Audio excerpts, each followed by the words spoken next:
અમદાવાદના દરિયાપુર વિસ્તારમાં આગ લાગવાની ઘટના સર્જાઈ છે। અમદાવાદથી હાલ મહત્વના સમાચાર સામે આવ્યા છે, જ્યાં ઓઇલની દુકાનમાં લાગેલ આગે વિકરાળ સ્વરૂપ ધારણ કરી લીધું છે।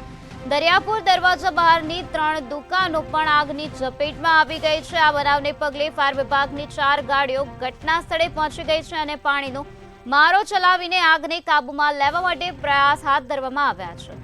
અમદાવાદનો આ બનાવ છે, જે અમદાવાદના દરિયાપુર વિસ્તારમાં આગ લાગવાની ઘટના બની છે, જેમાં ઓઇલની દુકાનમાં લાગેલ આગે જોતજોતામાં વિકરાળ સ્વરૂપ ધારણ કરી લીધું છે। ત્યારે આ બનાવ અંગે ફાયર વિભાગને જાણ કરવામાં આવી હતી, ત્યારે ફાયર વિભાગની 4 ગાડીઓ ઘટના સ્થળે પહોંચી છે અને પાણીનો મારો ચલાવીને આગ પર કાબુ મેળવવા માટે પ્રયાસ હાથ ધરવામાં આવ્યા છે। દરિયાપુરની દરવાજા બહારની 3 દુકાનો પણ આગની ઝપેટમાં આવી ગઈ છે।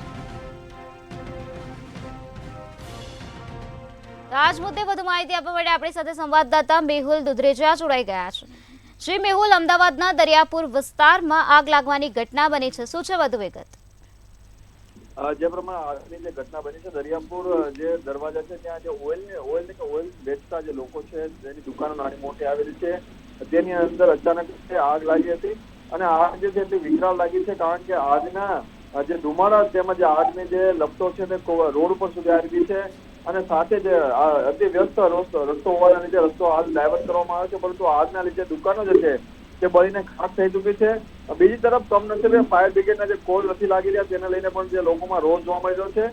સ્થાનિક લોકો દ્વારા જે ફાયર બ્રિગેડને એમ કે પ્રકારે જાણ કરીને ત્યારબાદ ફાયર વિભાગની 4 જેટલી જે ગાડીઓ છે તેના દ્વારા પાણીનો મારો ચલાવવામાં આવી રહ્યો છે અને આગ ઉપર કાબુ મેળવવાનો પ્રયાસ કરવામાં આવે છે, પરંતુ જે ઓઇલ હોવાના લીધે જે આગ ઉપર કાબુ મેળવવા માટે કેમિકલનો પણ ઉપયોગ કરવામાં આવશે। હાલ જે આગ જે છે તે ચાલુ છે ને તેને જે કાબુ મેળવવાનો પ્રયાસ કરવામાં આવે છે। હાલ કોઈ જાનહાનિના સમાચાર જે છે તે મળી નથી રહ્યા। નિરાલી।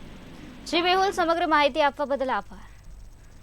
અમદાવાદના દરિયાપુર વિસ્તારમાં આગ લાગવાની આ ઘટના બની છે, જ્યાં ઓઇલની દુકાનમાં લાગેલ આગે જોતજોતામાં વિકરાળ સ્વરૂપ ધારણ કરી લીધું છે। દરિયાપુર દરવાજા બહાર આવેલ 3 દુકાનો પણ આગની ઝપેટમાં આવી ગઈ છે।